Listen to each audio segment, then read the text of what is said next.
Welcome. Can you hear me? I hear you. Yes. Welcome. This is Sienna Lea. Hi. I'm the inceptor of Rise Multiversity and Shadow Synthesis. And I'm here with a remarkable woman, a dear friend, and a Rise Multiversity mentor and a force to be reckoned with in her own right, Lee Mistycah. Lee is a ghostbuster. She's worked with many people, clearing things that most of us wouldn't even believe is going on in our psyches. I spent the summer with her. I had a huge education. We're having amazing results with the techniques she's given us. I've come to believe her information is accurate. To the best of my knowledge and her techniques, we really need this woman and her work right now. So, welcome, Lee Mistycah. And thank you. Lee has some very interesting new breaking news, in a way, for us on the planet. And I'm going to ask you to get in a comfortable chair, take some deep breaths, and be ready to get your mind totally and utterly blown. This will intimidate people, enrage people, but those who tune into it will probably have a different reaction. I can't predict your reaction. I can't guarantee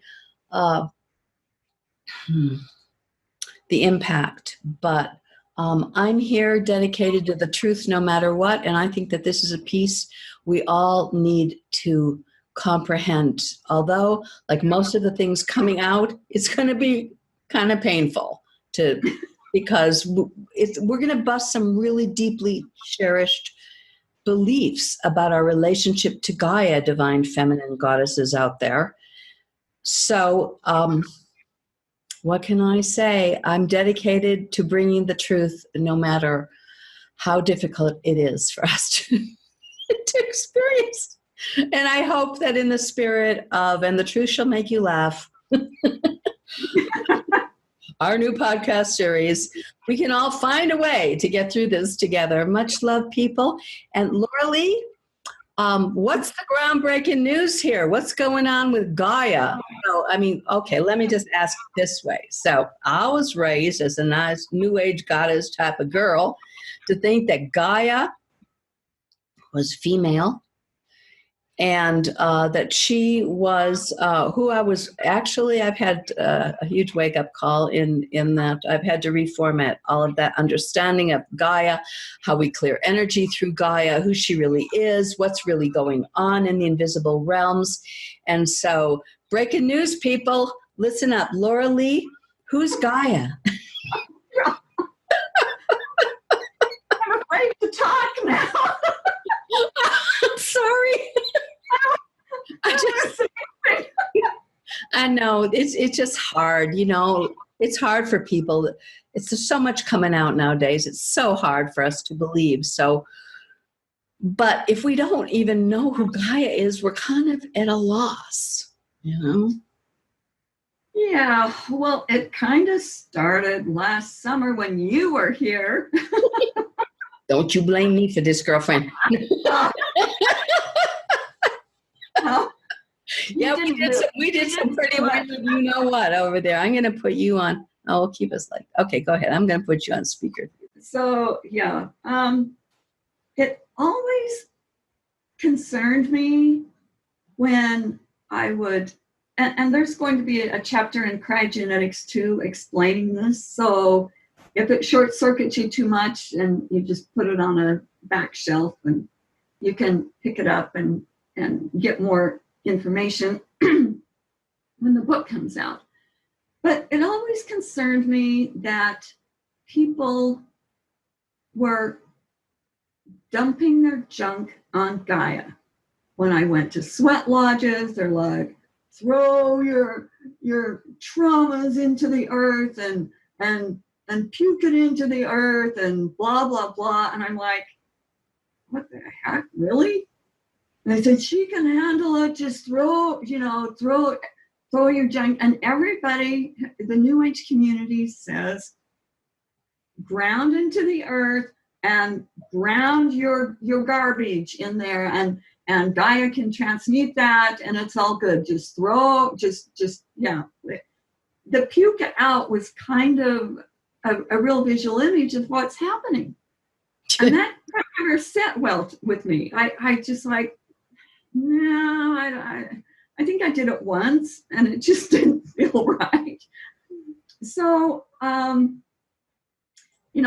that's been like the last 2-3 decades. And then recently, in all the rescue missions that we've been working on, there is something not right about Gaia, and we didn't know what it was. And we found out that, and this is what's going to blow everybody away, that the Gaia that we have been dumping our junk on was actually a child that had been abducted from outside the hologram. When the D-monster came in here. Okay, whoa. For people who don't know us, because this is going to go on YouTube, you need to not assume we know who the D-monster is. Okay. Okay. Let's back up again. Okay. Back up the bus. Sorry, back up the bus. Okay. No, I mean, you live with us every day, and I understand, but there's some people that do not even... Okay, so I need to back up the bus. So, long time ago... There you go. It's so hard to write. Like, what comes first? Okay, long time ago, there was an evil bitch that we called Derp Ella. And she was the queen of taking something and twisting it and warping it into something evil and nasty and corrupted. That's what she did. That was her gig. That was her great joy in life, yes. It was her great joy in life. Yeah, and she really enjoyed it. She wanted to spread her joy and did so much damage.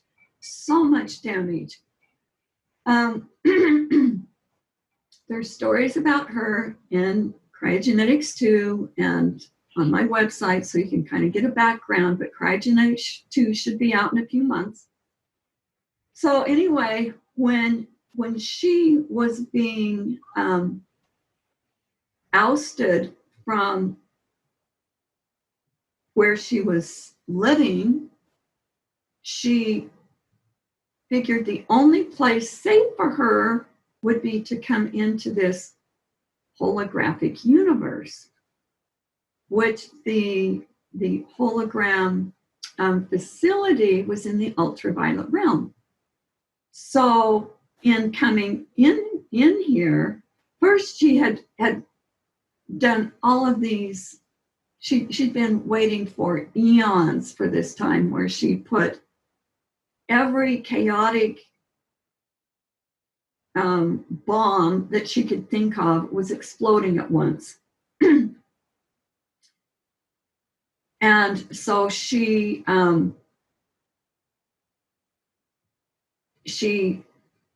knew that they were after her, and that if they found her there, they were going to do away with her.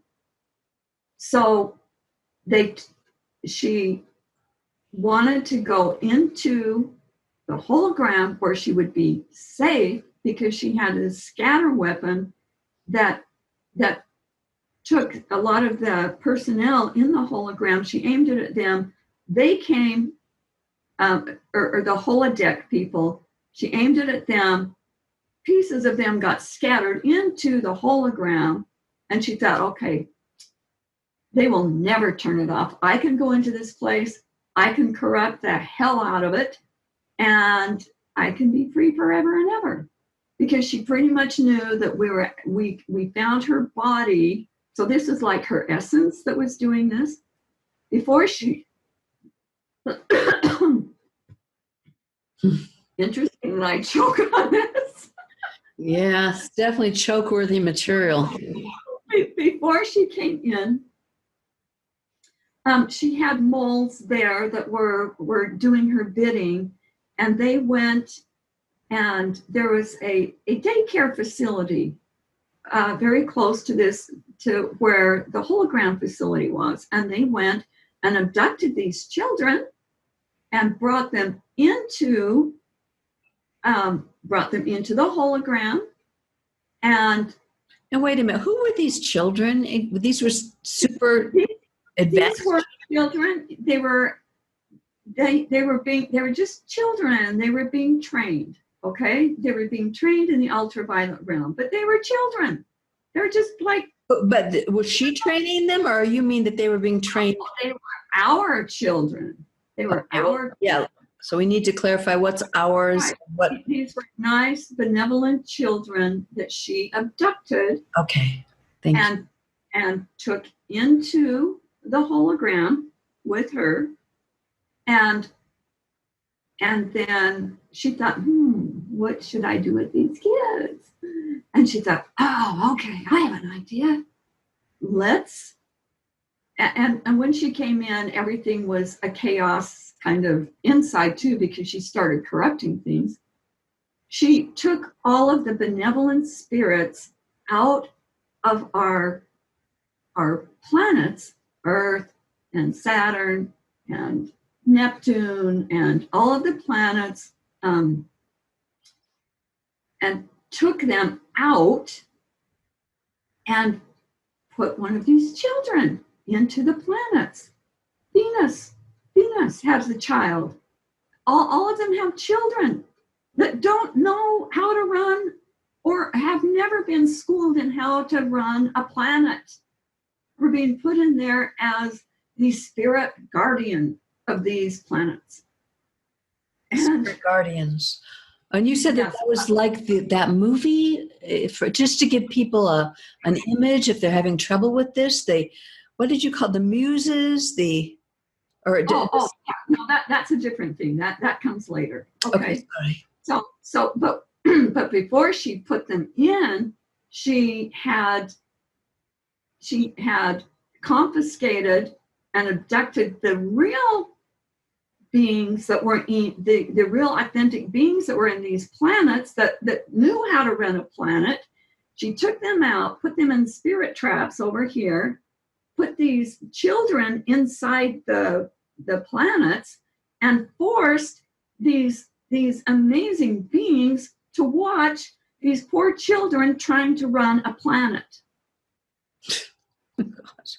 So she loved to do things like her deepest joy was to watch benevolent people see things that she was torturing. That was how she really got her jellies off, was watching people being tormented, watching other people being tormented. That was how. It's so horrible, but really we need to face that, because this is what evil and all of her minions and all of these, all of the ranks on the pyramid. She was at the top, and then all of the patriarchy and all these beings. But the actual pleasure in cruelty is something the good people just really don't understand. You can't wrap your head around it. It's too evil. If you're not evil, you can't understand it. I can kind of understand, okay, she is so messed up that she's inside out and backwards. And that's the only way you can logically understand it. Good is bad and bad is good. It's inside out and backwards. Yeah. So the spirit in our planet was not 100% feminine. It was.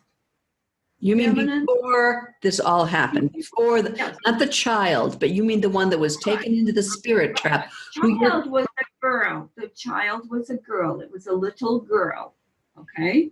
Okay. But the original one was a perfect balance in masculine and feminine, strong and supportive, and the feminine side was loving and caring, and they're both bold. It's like we don't even understand what a balance of masculine and feminine is because we don't really have it here. Right. It's hard to wrap your head around something that we don't have a visual aid for. So you're not saying that the true Gaia is a transgender, right? I just want to say. I got to enter my head like, oh, how are we going to say this? Guess what, everybody? No, not at all. We're talking the perfect synergism of masculine and feminine working together for the good of the whole, and understanding and not only understanding but admiration of each, the masculine and feminine. And there's no trying to one up, there was no condescending, none of that stuff. It was pure synergism. And we called them Gaia, Guyah. Now, are you saying there are two people or one being? It's one person, but one being. An androgynous being that is not a transgender, is not a perv, right. Is not distorted. We don't have. We don't even understand it. We don't have one of these here. Right. But it is a benevolent being that is the epitome of truth and justice and love and compassion and strength and nobility and all of that. And it has both energies in it. Well, I think men are going to be kind of happy to get this news. I mean, thinking that this beautiful, gorgeous, amazing planet is, the energetic, the spiritual component is only feminine. I mean, there's been a lot of talk of that in our community, and that this galaxy is all feminine, and that the central sun is all feminine. So, and maybe you don't want to go into all of that, but I think that's great. It's like I said before. It's trying to wrap your head around something that you have to break out of the box of how we understand things. Yeah. Because this synergism is just incredible. It's loving. It's strong. It's smart. It's everything. It's all of that. So we have the masculine guy and the AH for the feminine, and the original planet was spelled Guyah. Gaia. So they got the name wrong, right? They just, like the D monster does, she twists it and warps it. But you think about it, what could be more treacherous than to put a little child inside a planet and say, there you go, run the planet, would you? And then she had all these indigenous people thinking that she was a grown woman and she was smart and she was the omnipresent feminine. She did that? What? Yes. And that you should ground into her and dump your junk on her. So she did this little tweaking and made everybody think she was something she wasn't, so that we would torture her more, not knowing that that's what we were doing. Whoa. And so this poor little guy is like, holy crap, all the time people dumping crap on her and grounding on her and worshiping her as this grandiose woman, and she's like, I'm just a little kid. I don't know how to handle this. Hey. So when we found this out, it made so much sense, but I was so pissed. I was just so pissed. Mm-hmm. And so we were able to, and it took a lot of time and delicate operations to round up all the spirits from all of the planets, and the children, you mean? All the children, quarantine them, and they are traumatized to the max. quarantine them, get them to rehab. Then we were able to find the authentic spirits, the real Gaia and the rest of the planetary spirits. They were traumatized too. They needed to go to their rehab to get stabilized. So in between then, it's like, okay, so what's running the planets while all this is happening? Well, there was a program that our team from outside the hologram had written to put into this planet to keep it running until this authentic Gaia could come in and take the controls. So there was a space there. It was about a month or several weeks between taking the children out and the real Gaia being able to embed into this planet and start doing his job. Their job, not his, it's theirs. Wow. The implications of this are pretty vast. Yeah, it's very new. It's very new to us. This is only a few months old, and we haven't come out with anything on this because we needed to understand it better. And now we're getting kind of a handle on it.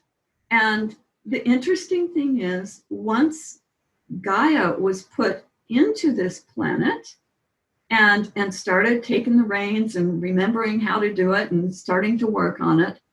And by the way, you can call on Gaia anytime and they will come and they will be there for you. And they're going to have a little different signature than what you had perceived before. You're going to notice that they seem stronger and more capable, and they might talk to you different. So just get, start getting this new connection to our original Gaia. Well, of course this would happen, and we try, every time we do things, we try to make sure that we get all the tripwires and everything, but every once in a while there's things that you just don't know where they're at. Well, a tripwire went off around the first part of October, and it's like everything on this planet went batshit crazy. People were getting divorces. People were having horrible, going to the hospital, having accidents, just crazy turmoil, painful experiences, and some that they don't understand even what they are. I know my Ghostbuster partner, Ronnie, she would, and I did this too at first, she would like all of a sudden get the jitters and that she couldn't stop. Whoa. And taking B vitamins and all these things, and it would come in waves, mostly and then things at night, and then fears coming up, and just like, and it started when one of her chickens died, and then her cat died, and then it's just like all of these deaths around her. And she goes to the doctor and he says, well, I think you must be afraid of death. And she about laughed in his face. And she said, I'm a hospice worker and I'm a Ghostbuster. No, I'm not afraid of death. I work with death all the time. I'm not afraid of death. No. But it's been a long road. I've been working with her, and she's getting, it's like finding new things. She's been doing timeline therapy, getting some amazing information that way. Yeah, well, I hope we can go into that. Yes, because it's getting really it's enhancing itself, and people are getting quicker results with it. Well, I had these things too. I got tricked into crypto attacks all the time, and I had the jitters, and I was sitting there, and it would come in waves, and I think I got it fixed, and then whammo, it was like everything get reset. You get it fixed, reset. You get it fixed, reset. And I know a lot of people have been doing that. They just think they got something done and whammo, you're back to almost square one. We call it square two, where you're just about as bad as it was in the beginning, but not quite. So as I was jittering, I thought, this kind of feels, and this is when I didn't know that timelines were involved in it. I'm like, this kind of feels like what it does whenever I get in close proximity to a Montauk boy, somebody who has been used in the time-space continuum experiments back at Montauk Point. And I thought, you know what? Okay, there's a clue here. I get jitters, has something to do with Montauk. This is timeline caca. They're doing time loops and space. They're doing something with time and space. Well, then we found out, yes, there were some things going on at CERN at the time too, and those have been rectified. And we're getting a better handle on it. We have gone on multitudes of asshole hunts and hunted down some of the top ghost gangsters and AI and cryptos. And so it is getting better. But just know people, and the world is going nuts, and things trigger you, and you get angry, and you think, well, why was I angry? And you get sad, and giving up, that's the big one. People want to give up and die. They're just like, I can't take this anymore. I don't want to do this anymore. I am so done with planet Earth. And they want to give up and die. Yeah. Well, the thing is, the ones that want to give up and die are the ones that can actually do something to correct all this stuff. Right.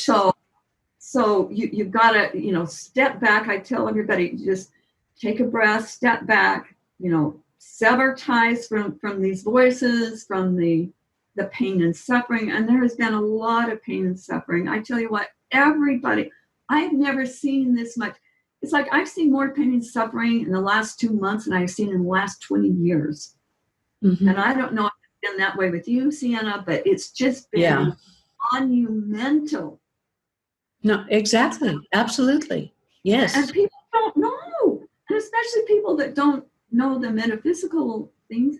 No, they just blame themselves. And if they don't understand all the invisible interference that we're dealing with, they just, the people that are coming are, they're in hell. They're looping in all horrible pain and suffering.